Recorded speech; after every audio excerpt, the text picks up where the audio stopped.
CSIR Central Scientific Instruments Organisation में आपकी recruitment आ गई है।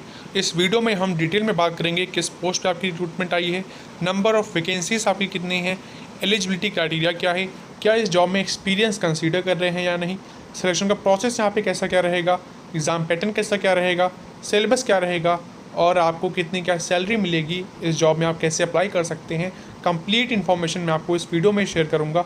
अगर आप हमारे चैनल रैंकिंग पीडिया एजुकेशन पर नए हैं तो चैनल को अभी सब्सक्राइब कर लें। चलिए फिर वीडियो को स्टार्ट करते हैं।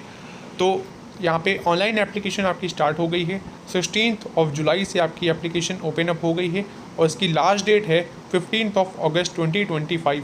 15 अगस्त इसकी आखिरी डेट है। इसके पहले आपको इसमें अप्लाई कर देना है, ठीक है। अब यहाँ पे डेजिग्नेशन आप देख सकते हैं। So name of post, category, सब कुछ यहाँ पे मेंशन्ड है। डेजिग्नेशन आपकी है टेक्निकल असिस्टेंट की, तो पोस्ट का नाम आपका क्या है, टेक्निकल असिस्टेंट आपकी पोस्ट है। नंबर ऑफ़ वैकेंसीज आपकी हैं 25। कैटेगरी वाइज अगर हम बात करें तो अनरिजर्व कैटेगरी की 16 वैकेंसी हैं, ओबीसी कैटेगरी में 7 वैकेंसी और ईडब्ल्यूएस कैटेगरी में आपकी 2 वैकेंसीज़ हैं। पे मैट्रिक्स की बात कर लेते हैं तो पे मैट्रिक्स लेवल आपका है 6। सैलरी आपकी 35,400 रुपीज़ से लेकर 1,12,400 रुपीज़ तक रहने वाली है। टोटल इमोल्यूमेंट्स आप यहाँ पे दे सकते हैं, अप्रॉक्सीमेट 71,000 रुपीज़ पर मंथ आपको यहाँ पे मिलेगा। अपर एज लिमिट की बात करें तो अपर एज लिमिट यहाँ पे है 28 ईयर्स, ठीक है। इससे ज़्यादा आपकी एज यहाँ पे नहीं होनी चाहिए। अब आगे देखते हैं यहाँ पे क्या क्या मेंशन्ड है। तो डिटेल ऑफ पोस्ट आप यहाँ पे दे सकते हैं, एरिया ऑफ स्पेशलाइजेशन आप दे सकते हैं, इसी के अकॉर्डिंग आपका एसेंशियल एजुकेशन क्वालिफिकेशन है और आपका यहाँ पे एक्सपीरियंस है। अब टेक्निकल असिस्टेंट ग्रेड 3, ये जो आपका पोस्ट कोड है, पोस्ट कोड आप यहाँ पे दे सकते हैं। इसमें टेक्निकल असिस्टेंट ग्रेड 3 की इस पोस्ट कोड की टोटल 8 वैकेंसी हैं, जिसमें अनरिजर्व कैटेगरी में 4 वैकेंसी, ओबीसी में आपकी 3 वैकेंसी, ईडब्ल्यूएस में आपकी 1 वैकेंसी है। एरिया ऑफ स्पेशलाइजेशन है यहाँ पे मैकेनिकल, यानी कि अगर आपने डिप्लोमा इन मैकेनिकल इंजीनियरिंग में कंप्लीट किया है तो आप इसमें अप्लाई कर सकते हैं। लेकिन आपको एक चीज़ ध्यान रखनी है, यहाँ पे 2 ईयर्स का एक्सपीरियंस ज़रूर आपके पास होना चाहिए, ठीक है, तभी आप इसमें एलिजिबल हैं। नेक्स्ट आपकी है टेक्निकल असिस्टेंट ग्रेड 3 और यहाँ पे पोस्ट कोड का जरूर ध्यान रखिएगा। Technical assistant grade 3 computer science specialisation में अगर मैं बताऊँ तो आपकी 6 वैकेंसी हैं।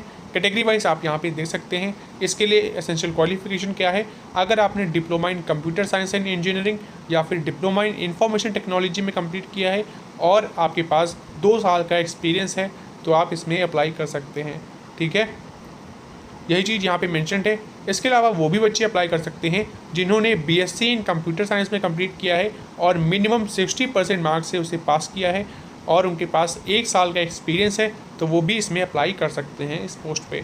नेक्स्ट आपकी है technical assistant grade 3, post code आप देख लीजिए, ये आपकी है इलेक्ट्रॉनिक्स स्पेशलाइजेशन में। टोटल आपकी 8 वैकेंसीज़ हैं। अगर आपने diploma in electronics and communication engineering या फिर आपने इलेक्ट्रॉनिक्स एंड टेक्नोलॉजी में कंप्लीट किया है तो आप इसमें अप्लाई कर सकते हैं।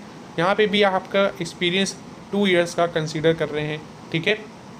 नेक्स्ट आपकी है टेक्निकल असिस्टेंट ग्रेड 3, आपकी है बायो इंजीनियरिंग कह लो या बायोकेमिस्ट्री या बायोटेक्नोलॉजी स्ट्रीम में आपकी है। टोटल आपकी सिर्फ आपकी 1 वैकेंसी है जो कि है अनरिजर्व्ड कैटेगरी में।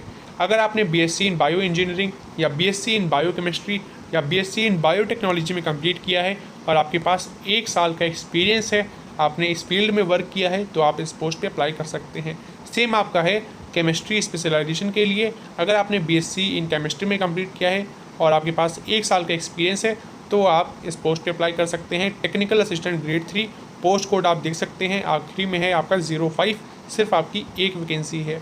इसी तरह से नेक्स्ट आपकी है यहाँ पे post technical assistant grade 3, post code TACIV06 आपकी पोस्ट कोड है, सिर्फ आपकी 1 वैकेंसी है जो कि है अनरिजर्व कैटेगरी में। एसेंशियल क्वालिफिकेशन की बात करें, अगर आपने diploma in computer science, diploma in civil engineering या फिर डिप्लोमा इन सिविल टेक्नोलॉजी में कंप्लीट किया है और आपके पास 2 साल का एक्सपीरियंस है, इसमें सिविल वर्क्स में, टेंडर डॉक्यूमेंट्स में या supervise execution of work, in sectors में अगर आपके पास एक्सपीरियंस है या आपने काम किए हैं, हैंडल किया है उसे, तो फिर आप इस पोस्ट पे अप्लाई कर सकते हैं। इसके अलावा अगर आपने डिप्लोमा इन सिविल इंजीनियरिंग या फिर diploma in civil engineering technology में कंप्लीट किया है, 2 साल का कोर्स फुल टाइम वो भी, और 2 साल का एक्सपीरियंस है, तो आप इसमें अप्लाई कर सकते हैं, ठीक है। अब चलिए आगे बात करते हैं जनरल इन्फॉर्मेशन आप यहाँ पे पढ़ सकते हैं क्या क्या अलाउंसेस आपको मिलेंगे। तो आपके डेयरनेस अलाउंस है, हाउस रेंट अलाउंस है, ट्रांसपोर्ट आपका अलाउंस है, ठीक है, ये सभी आपके अलाउंसेस हैं। अदर कंडीशंस आप यहाँ पे पढ़ सकते हैं। Applicant must be a citizen of India, ठीक है, ये सभी चीज़ें आप यहाँ पे पढ़ लेना। और इसके अलावा इम्पॉर्टेंट क्या है वो मैं आपको बता देता हूँ, कैसे क्या इसमें अप्लाई करना होगा। तो इसकी ऑफिशियल वेबसाइट www.cies.io.res.in पे आपको विज़िट करना होगा। वहाँ पे जाके आप एप्लीकेशन फिल कर सकते हैं, ठीक है। लास्ट मैंने आपको ऑलरेडी बता दी है, 15 अगस्त यहाँ पे लास्ट डेट है, ठीक है। 15 अगस्त से पहले आपको इसमें अप्लाई कर देना है। बाकी यहाँ पे रिजर्वेशन भी आपको प्रोवाइड किया जाएगा एज़ पर दी गवर्नमेंट नॉर्म्स, वो सभी चीज़ें आप पढ़ सकते हैं। अगर आप EWS यहाँ पे कैटेगरी सेलेक्ट करते हैं तो आपको income and asset certificate issue यहाँ पे कराना होगा। वो सर्टिफिकेट आपको यहाँ पे दिखाना होगा। एप्लीकेशन जब आप फिल करेंगे तो वहाँ पे आपको सबमिट करना होगा, ठीक है। उसका मैं फॉर्मेट यहाँ पे एंड में दिखा दूँगा, कैसे क्या उसको यहाँ पे फॉर्मेट आपको रेडी रखना है। हाउ टू अप्लाई, कैसे क्या अप्लाई करेंगे, तो इसकी ऑफिशियल वेबसाइट मैंने आपको ऑलरेडी बता दी है। यहाँ पे आपको विजिट करना है। साइट आप देख सकते हैं, वेबसाइट 16 जुलाई से लेकर 15 अगस्त तक आप इसमें अप्लाई कर सकते हैं। टाइम भी यहाँ पे मेंशनड है। एप्लीकेशन फ़ी की बात कर लेते हैं तो फ़ी आपकी नॉन रिफंडेबल है।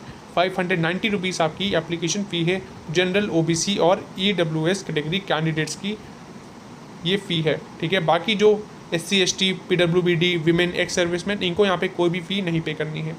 ये फ़ी सिर्फ जनरल, OBC और EWS कैटेगरी कैंडिडेट्स को ही पे करनी है, 590 रुपीज़, जिसमें से 500 प्लस आपका GST, ठीक है। लास्ट डेट आपकी है 15 अगस्त 2025। डेट ज़रूर याद रखिएगा, इसके पहले आप अप्लाई कर दें।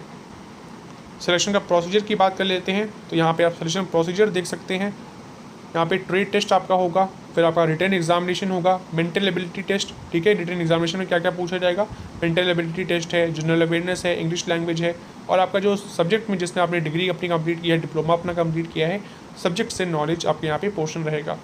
तो यहाँ पे अगर हम बात कर लेते हैं एग्ज़ाम पैटर्न की, कैसे क्या पैटर्न रहने वाला है, तो आपका 3 फेजेस में आपका होगा, paper 1, paper 2 and paper 3। Paper 1 आप यहाँ पे देख सकते हैं। पहले मोड ऑफ एग्जामिनेशन की बात करें तो OMR बेस्ड और आपका computer based objective type multiple choice question paper आपका होने वाला है, ठीक है। ये आपका बाइलिंगुअल रहेगा, यानी इंग्लिश और हिंदी दोनों में आप दे सकते हैं, लेकिन जो इंग्लिश का पोर्शन होगा उसमें में ऑब्वियस सी बात है, उसमें आपके क्वेश्चन इंग्लिश में ही रहेंगे, ठीक है। स्टैंडर्ड ऑफ एग्जामिनेशन की बात करें तो डिप्लोमा ग्रेजुएशन लेवल का आपका ये एग्जामिनेशन है। टोटल नंबर ऑफ क्वेश्चन इसमें है 200 आपकी टोटल नंबर ऑफ क्वेश्चन है। टाइम अलॉटेड जो है वो आपका है 3 आवर्स। पेपर 1 में अगर हम आते हैं तो टाइम अलॉटेड है आपका 1 आवर। इसमें मेंटल एबिलिटी टेस्ट है, 50 क्वेश्चन आएंगे 100 मार्क्स के, यानी एक क्वेश्चन आपका 2 नंबर का रहेगा। इसमें आपकी कोई भी नेगेटिव मार्किंग नहीं है। अब मेंटल एबिलिटी जो आपका टेस्ट होगा, इसमें कौन कौन से पोर्शन पूछे जाएंगे, तो वो आपका है general intelligence, quantitative aptitude, reasoning, problem solving, situational judgement, ये आपके टॉपिक्स हैं जो आपके मेंटल एबिलिटी टेस्ट में पूछे जाएंगे। अब आते हैं पेपर नंबर 2 पे। पेपर नंबर 2 के लिए टाइम आपको मिलेगा आधे घंटे का, यानी 30 मिनट का समय मिलेगा। इसमें आपके पोर्शन कौन कौन से हैं, जनरल अवेयरनेस है 25 क्वेश्चन 75 मार्क्स के, 1 नेगेटिव मार्किंग इसमें है अगर आप कोई गलत आंसर देते हैं तो।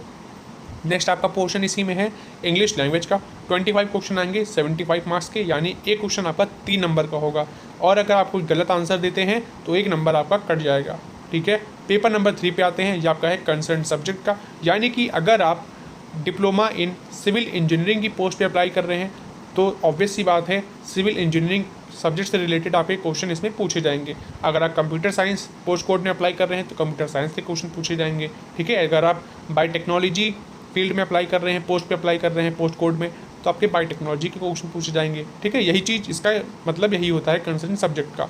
पार्ट नंबर 3 अगर बात करें तो कंसर्न सब्जेक्ट के यहाँ पे 100 क्वेश्चन रहेंगे 300 मार्क्स के, यानी कि एक क्वेश्चन आपका 3 नंबर का रहेगा। इसमें भी आपकी नेगेटिव मार्किंग है, अगर आप कुछ गलत आंसर देते हैं तो 1 मार्क्स आपका डिडक्ट कर लिया जाएगा, ठीक है। सिलेबस आप इसकी ऑफिशियल वेबसाइट से एक्सेस कर सकते हैं, पेपर ट्रेड टेस्ट का और पेपर नंबर 3 का रिटन एग्जामिनेशन का, ठीक है। बाकी गाइडलाइंस आप पढ़ लेना। आप जब आप ऑनलाइन एप्लीकेशन फॉर्म फिल कर रहे होंगे तो कौन कौन से डॉक्यूमेंट्स आपके लगेंगे, तो वो सभी चीज़ें यहाँ पे मेंशन्ड है। डेट ऑफ बर्थ सर्टिफिकेट, ठीक है, एजुकेशन सर्टिफिकेट, जो आपने 10th 12th diploma graduation PhD जो भी आपने डिग्री कर रखी हो उसका यहाँ पे सर्टिफिकेट आपको दिखाना होगा।